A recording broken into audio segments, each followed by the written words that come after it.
कि अगर मान लीजिए फर्स्ट सेकंड थर्ड अटैम्प्ट में आपने क्लियर नहीं किया, तब आपको कंपनी फाइनल एग्जिट लगा देगी। Hello friends, welcome to Imtiaz blogs. और आज मैंने इम्तियाज भाई का ब्लॉग टेक ओवर कर लिया है। उसकी वजह यह है कि कल हम कुछ एग्जाम देने गए हुए थे, विच इज़ इकामा professional test and which is a very hot topic in Saudi Arabia. हर किसी को अभी इस बात की टेंशन है कि यार हमारे इकामे पे क्या प्रोफेशन है और हमें इसका एग्ज़ाम देना पड़ेगा। तो आप लोग समझिए कि वो बहुत ईजी है। आप लोग को ये समझना है कि आपने घबराना नहीं है, आपने सबसे पहले घबराना नहीं है। एग्ज़ाम सेंटर जाने के बाद बाकी जो है इसके बारे में डिटेल कि आपने अपॉइंटमेंट कैसे लेनी है, क्या करना है, क्या नहीं करना है, वो अभी हम आपको मिलके दे देंगे। फिलहाल तो हमने कल एग्ज़ाम दिया है, मैंने दिया है, इम्तियाज़ भाई ने दिया है और फयाज बैठे हुए कैमरे के पीछे, इन्होंने भी एग्ज़ाम दिया है और अल्हम्दुलिल्लाह we pass the exam whatever our professions. तो अब इसके बारे में थोड़ी सी जानकारी आपको इम्तियाज़ भाई देंगे, ही इज़ प्रोफेशनल। तो इस वीडियो में हम लोग अपना एक्सपीरियंस शेयर करेंगे एग्जाम के बारे में। हम लोग जो एग्जाम दिए हैं इसमें हम लोगों ने क्या क्या फेस किया, क्या क्या प्रॉब्लम हम लोग को हुआ और क्या कैसे हम लोग एग्जाम सेंटर पे गए, वहाँ पे क्या क्या रूल है, क्या रेगुलेशन है। तो सबसे पहला ये है कि आप जब एग्जाम देने जाए तो सबसे पहले आप ओवर स्मार्ट ना बने। क्या जो सिंपल है आप वैसे सिंपल बन के रहे, न चश्मा लगा के जाना है, न ब्लूटूथ लगा के जाना है, न हेडफोन लगा के जाना है। आप एग्जाम देने जा रहे हैं तो एग्जाम जैसा बिहेव करें, ठीक है। नंबर 2, आपको सेफ्टी का पूरा ध्यान देना है। जैसे अगर आप एग्जाम देने जा रहे हैं, सपोज कोई प्लम्बर है, कोई इलेक्ट्रिशियन है, कोई जो भी आपका पोजीशन है उस हिसाब से आपको ड्रेस कोड पहनना है। नहीं कि एग्जामिनर को देख के समझ में आ जाता है कि बंदा कौन सा क्लास का है, क्या है। तो आपको ओवर स्मार्ट बनने की जरूरत नहीं है। अगर आप जा रहे हैं एग्जाम देने के लिए तो पूरा सेफ्टी का ध्यान रखिए, हाईनेस, सेफ्टी हेलमेट, जैकेट पूरा पहन के जाए। भले वहाँ पे वो चेक करे या ना चेक करे, इसका भी वो लोग नंबर देते हैं। तो कितने नंबर, 5 नंबर है? हाँ, 15 मार्क्स। हाँ, वो लोग चेक करते हैं, ड्रेस कोड भी चेक करते हैं। उसके बाद आप जब सेंटर पे जाएंगे तो वहाँ पे वो आपका इकामा चेक करेंगे। और सेंटर पे जाने से पहले सबसे पहले आपको लेना होगा अपॉइंटमेंट। तो अपॉइंटमेंट कैसे लेते हो बताइए आप। अपॉइंटमेंट का सीन ये है कि आपको इसके लिए अपनी कंपनी को अप्रोच करना पड़ेगा। आपकी कंपनी जो है वो आपके लिए अपॉइंटमेंट लेगी। आप अपॉइंटमेंट अपने आप से डायरेक्टली नहीं ले सकते। तो इसमें क्या है, आप जो अपॉइंटमेंट है वो खुद से नहीं ले सकते, आपकी कंपनी ने ही आपकी अपॉइंटमेंट लेनी है। तो इसके लिए आपको अपनी कंपनी को अप्रोच करना पड़ेगा। उनको जो है, या तो हो सकता है आपकी कंपनी खुद ही आपको बोल दे कि भाई आपका टेस्ट है, हमने आपका अपॉइंटमेंट ले लिया है, जिसके लिए गवर्नमेंट जो भी चार्ज करती है वो कंपनी चार्ज करती है इन योर फर्स्ट अटैम्प्ट। इसके लिए 3 अटैम्प्ट आपको मिलते हैं, फर्स्ट सेकंड थर्ड। अगर आप पहले में फेल हो जाते हैं तो फिर आपको दूसरा अटैम्प्ट मिलेगा, जिसके लिए अलग फीस आपको देना पड़ेगी, विच इज आई थिंक 540 और समथिंग, ज़्यादा भी हो सकती है, शायद 600 के अराउंड है वो। उसके अलावा आपको तीसरा अटैम्प्ट, फिर उसके बाद अगर दूसरा फेल कर देते हैं फिर तीसरा देना पड़ेगा। तीनों आपकी अपॉइंटमेंट कंपनी लेगी। लेकिन मोस्टली कंपनीज क्या करती हैं, आपकी फर्स्ट अपॉइंटमेंट का पैसा जो है वो खुद देती हैं और सेकंड थर्ड अपॉइंटमेंट का आपको देना पड़ता है। तो कोशिश ये करें कि पहले एग्जाम जो पहला अपॉइंटमेंट है उसी में अपना एग्जाम पास कर लें, जिससे कि आपको जो है वो चार्जेस बेयर ना करने पड़े। I think for a labour class person 600 is too much. So I think you should pass the exam in your first attempt. अभी सबसे बड़ा क्वेश्चन क्या है ना, हमने जो कल वहाँ पे एग्जाम सेंटर पे गया, लोग का प्रॉब्लम क्या है ना, जैसे कोई एग्जाम देने गया प्लम्बर का, ठीक है ना, वो है प्लम्बर एक्चुअल, वो काम बोलता है कि मैं प्रैक्टिस पूरा कर लूंगा, प्रैक्टिकल मैं पूरा एग्जाम पास कर दूंगा, बट मुझे कंप्यूटर पे नहीं आता है। इसका क्या बोलेंगे आप? कंप्यूटर लोग बहुत डर रहे हैं एग्जाम देने के लिए। तो वहाँ पे क्या सीन है, जैसे कि आपको कंप्यूटर नहीं आता है, वहाँ पे उनके वॉलंटियर्स हैं।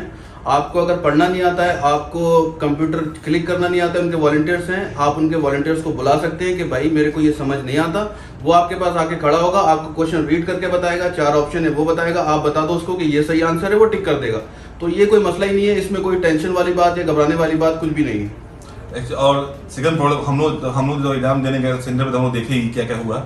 जैसे कोई एक्चुअल प्लम्बर है, ठीक है, और कोई एक्चुअल प्लम्बर नहीं है, उसका काम है वो एज ए अकाउंटेंट ऑफिस में काम कर रहे हैं, ठीक है, बट उनका वीजा प्लम्बर का है। जब वो सेंटर पे गए तो वो मुझे बोल रहे हैं मैं तो एग्जाम में जो थ्योरी मतलब ऑनलाइन कंप्यूटर क्वेश्चन है वो मैं पास कर दूंगा, बट जो प्रैक्टिकल है वो मैं फेल कर दूंगा। वो लोग ऐसा बोल रहे हैं। ऐसा बात नहीं है। अगर आपका जो भी प्रोफेशनल है, अगर आप 2 दिन क्लास ले लेंगे या देख लेंगे आसपास जो भी काम कर रहे हैं, आप आराम से पास कर देंगे। हम लोग ने जो वहाँ पे देखा है क्या क्या प्लम्बर का था, इलेक्ट्रिकल था, वेल्डिंग का, सारे मोस्टली लगभग 8-10 प्रोफेशंस के एग्जाम थे वहाँ पे। बहुत सारे इंजीनियर्स ऐसे थे जिनका प्रोफेशन और है, बहुत सारे मतलब बड़े बड़े अच्छे ओहदों पे बैठे हुए लोग इस तरीके के थे जिनके जो प्रोफेशन है बहुत छोटे हैं।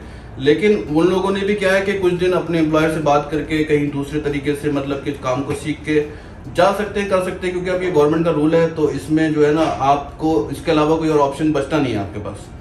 तो अगर आप सर्टिफाइड इंजीनियर हैं, आप सर्टिफाइड वो हैं, आप साउथ इंजीनियरिंग काउंसिल में रजिस्टर कराइए, उसके बाद आपका काम रिन्यूअल हो जाएगा।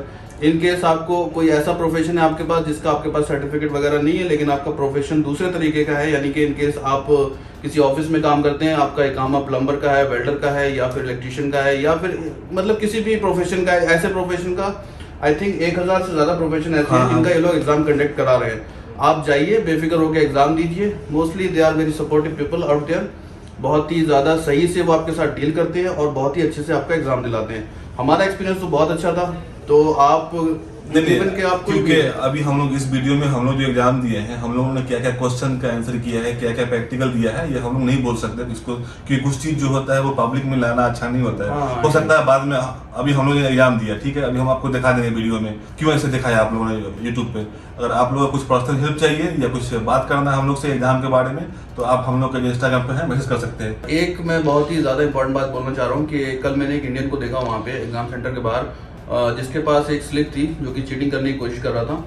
एग्जाम सेंटर के अंदर वो चीटिंग कर रहा था। उन्होंने उसको पकड़ लिया, पकड़ने के बाद में फौरन पुलिस को बुलाया, पुलिस को बुला के उन्होंने उसको पुलिस के हवाले कर दिया। आई थिंक 2-3 महीने वो जेल में रहेगा, उसके बाद चला जाएगा, वो उसको रिपोर्ट कर देंगे ये लोग। तो कोई भी ऐसी हरकत ना करे एग्जाम सेंटर के अंदर, किसी से बात नहीं करनी है, किसी से मतलब कोई भी ऐसी हरकत नहीं करनी है, क्योंकि आपको पता है यहाँ पे ये लोग बहुत स्ट्रिक्ट रूल से जीते हैं और वो दूसरों पे भी अप्लाई करते हैं, आप पे भी वो होता है। तो अगर कोई भी आप ऐसी हरकत करेंगे वहां पे कि आपकी जगह कोई और बंदा जाके एग्जाम देगा, या आप जो है वो चीटिंग करके ले जाएंगे, या फिर आप प्रैक्टिकल के टाइम पे किसी और का देख के एग्जाम दे देंगे, वो पॉसिबल नहीं है। तो इसलिए अपनी तैयारी करके अपना पूरा अपने ऊपर कॉन्फिडेंट होके जाए, एग्जाम दें। और मैं समझता हूँ कि किसी भी ट्रेड का एग्जाम इतना ज्यादा टफ नहीं है, बहुत ही ईजी उन्होंने पैटर्न रखा हुआ है हर चीज का। चाहे आप कितनी भी बड़ी पोजीशन पे हो या कितनी भी छोटी पोजीशन पे हो, हर किसी का एक लेवल है और बहुत सही लेवल है। वो एग्जाम तो देना पड़ेगा सबको। एग्जाम तो मोस्टली अभी क्या है कि बहुत सारे लोगों का एग्जाम में इकामा जो है उनके एग्जाम में नहीं आता, मतलब कि उनका उस क्राइटेरिया में नहीं आता कि एग्जाम होगा। लेकिन मैं समझता हूँ कि शायद मेरे ख्याल से इन फ्यूचर सबका एग्जाम होगा। लेकिन फिलहाल जो भी प्रोफेशन आपके हैं, आप इसकी जो इनकी वेबसाइट है उस पर जाके देख सकते हैं। वेबसाइट का लिंक इम्तियाज भी डाल देंगे नीचे, वहाँ पे आपको पता चल जाएगा कि कितने लोगों का एग्जाम देना है उन लोगों को। मतलब कि कुछ आई थिंक 1000 के आसपास प्रोफेशंस ऐसे हैं जिनको एग्जाम देना है, जहाँ तक मेरी नॉलेज है। Maybe I am not wrong, I am not correct maybe. So जो भी इंफॉर्मेशन इस तरीके की होगी जो मतलब कि आपका टेक्निकल इन्फॉर्मेशन जो है आपका, या फिर गवर्नमेंट से रिलेटेड जो इन्फॉर्मेशन है, वो आपको लिंक में मिल जाएगी। कहाँ पे एग्जाम का रिजल्ट देखना है, कहाँ पे आपको कौन कौन से प्रोफेशन में आपका एग्जाम होना है, ये सारी इन्फॉर्मेशन आपको इम्तियाज भाई के लिंक पे मिल जाएगी, या फिर ये अपना मिल जाएगी। हाँ, जो डिस्क्रिप्शन में है वहाँ पे वो दे देंगे। और जो कंप्यूटर टेस्ट है, ऑनलाइन टेस्ट है, इसमें 5 लैंग्वेज है, हिंदी, इंग्लिश, उर्दू, बंगाली था, नहीं था, बंगाली भी था और फिलिपिनो, 5 लैंग्वेज था। उसमें आपको एग्जाम देना है और ये 5 लैंग्वेज है, इसमें से आप कोई भी सिलेक्ट कर सकते हैं जिसमें आप कंफर्टेबल है, इसमें आप सिलेक्ट कर सकते हैं लैंग्वेज को। और इसके अलावा इसमें 15 क्वेश्चन है, 15 क्वेश्चन का 30 मिनट का टाइम है आपको। 30 मिनट में आपको 15 क्वेश्चन का आंसर देना है, जिसमें से आप 8, अगर आप 8 का देते हैं आंसर तो आप पास कर जाएंगे। और प्रैक्टिकल में फिर भी प्रैक्टिकल में आपको वही बात, हाँ, प्रैक्टिकल में एक आपको प्रोजेक्ट दिया जाएगा, कोई भी छोटा सा प्रोजेक्ट होगा, वो आपको एक प्रोजेक्ट बना के देना है, ठीक है। वो आपके ट्रेड से रिलेटेड होगा, आप प्लम्बर हैं, आप उससे रिलेटेड होगा, इलेक्ट्रिशियन, आपका वेल्डर, मतलब किसी भी ट्रेड में जिसमें आपका एक काम है, आप उससे रिलेटेड आपका प्रोजेक्ट होगा, वो प्रोजेक्ट आपको पूरा करके देना है, आप उसमें भी पास हो जाएंगे। बाकी आपका एटिकेट्स वैल्यू रखता है वहाँ पे, एटिकेट्स, और आपका जो है ड्रेसिंग सेंस भी वहाँ पे वैल्यू रखता है। आप फुल सेफ्टी में जाएं, आपके ग्लव्स होने चाहिए, आपके पास सेफ्टी शूज, हाई वेस्ट, जो भी आपका कंस्ट्रक्शन में जो भी यूज होता है सेफ्टी, आपने आपके फील्ड में वो आपकी सेफ्टी होनी चाहिए। वेल्डर है तो बड़े बड़े ग्लव्स होने चाहिए आपके पास। वैसे वो मिल जाते हैं वहाँ पे सब कुछ आपको, आप वहाँ से मांग सकते हैं, लेकिन इसमें यह है कि आपने मांगना है वो चीज़ें, तो उससे आपका एक इंप्रेशन पड़ता है। उसके कुछ उन्होंने प्लस से मार्क्स देते हैं। कई बार ऐसा होता है कुछ बंदों को सेफ्टी की वजह से भी ये लोग फेल कर देते हैं। तो अब सीन ये होता है कि बहुत सारे लोग अब उसमें टेंशन ले रहे हैं कि यार करना क्या है। घबराने वाली कोई भी बात नहीं है, ठीक है। सबसे पहले घबराना नहीं है। सही बात, ठीक है। तो अब क्या है कि आप आराम से जाओ वहाँ पे वॉलंटियर्स हैं, वहाँ पे कई सारी लैंग्वेज में टेस्ट है आपका। आपने सिर्फ जो एग्जाम है वहाँ पे वो आपने सिर्फ ऑप्शन पे टिक करने कि भाई ये करेक्ट आंसर, ये करेक्ट आंसर, ये करेक्ट आंसर, जो बहुत ही आसान है। अगर वो भी नहीं कर सकते तो उसके लिए वॉलंटियर है वहाँ पे, कई सारी लैंग्वेज हैं, आपको वहाँ पे यूज करने के लिए, तो कोई भी उसमें टेंशन लेने वाली या घबराने वाली कोई बात नहीं है। बाकी अपने जो आपका कंपनी है वहाँ से आप अच्छे तरीके से चीज़ों को सीखें। अगर आपको नहीं आती है उसके बाद ही एग्जाम सेंटर तक जाएं। बिना सीखे बिना समझे वहाँ पे ना जाएं तो ज़्यादा बेहतर है, क्योंकि फेल होने का मतलब सीधा सीधा ये है कि 600 रियाल, और जो जितना भी गरीब लेबर क्लास तबका है जल्दी वो 600 रियाल बेयर करना उसके लिए बड़ी चीज है, ठीक है। और कंपनी मोस्टली जो है वो आपको 600 रियाल पहली बार में तो दे देंगी, दूसरी बार में नहीं देंगी। तो मैं चाहता हूँ कि आप लोग पहली बार में अपना एग्जाम क्लियर कर लें। तो दूर की बात है, इसमें 3 चांस मिलेगा। तो अगर आप 3 टाइम में पास नहीं करते तो आपको फाइनली भी दे सकते हैं फाइनली। और हाँ, ये तो बहुत इंपॉर्टेंट बात थी कि अगर मान लीजिए फर्स्ट सेकंड थर्ड अटैम्प्ट में आपने क्लियर नहीं किया, तब आपको कंपनी फाइनल एग्जिट लगा देगी। सॉरी, कंपनी नहीं फाइनल एग्जिट लगा देगी, सीधा जो आपका गवर्नमेंट है वही आपका कंपनी को फाइनल एग्जिट के लिए बोल देगी, वो आपका सीधा फाइनल एग्जिट लगा देगी, ठीक है। तो आप यहाँ पर नहीं रह पाएंगे 3 अटैम्प्ट को क्लियर ना करने के बाद। तो कोशिश ये करें कि पहले में कर लें, नहीं कर पाते तो दूसरे में कर लें, तीसरे तक जाने की नौबत ना। वैलिडिटी जहाँ तक हमने सुनी है, अगर आपने एक बार एग्जाम पास कर लिया तो शायद 5 साल तक आपको दोबारा एग्जाम नहीं देना है। आपका इकामा जो है वो 5 साल तक रिन्यू होता रहेगा विदाउट एनी एग्जाम। उसके बाद जो है वो 5 साल के बाद में फिर क्या प्रोसीजर होता है वो जब कभी फ्यूचर में आएगा तो इम्तियाज में इंशाल्लाह आपको बता देंगे। और बस यहीं तक है, बाकी इंशाल्लाह हम लोगों ने जो देखा वहाँ पे इलेक्ट्रिकल, प्लम्बर और बिल्डर का एग्जाम चल रहा था, तो इसलिए हम सब ने आपसे शेयर किया एक्सपीरियंस।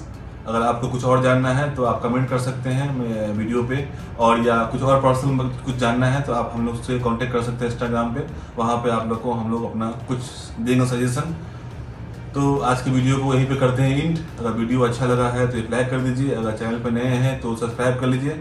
फिर मिलते हैं किसी नए ब्लॉग में। कमेंट भी कर दीजिए, कोई प्रॉब्लम है कमेंट कीजिए, लाइक कीजिए, शेयर कीजिए। बहुत मेहनत कर रहे हैं यार, इम्तियाज में सपोर्ट करो यार, क्या है यार, सब लोग मिलके सपोर्ट करो, बहुत सारा सपोर्ट करो और भाई को बहुत सारा प्यार दो, और हम तो करते ही हैं इनसे प्यार। Bye bye. Okay bye bye. और एग्जाम लोग पास कर गए। Best of luck for your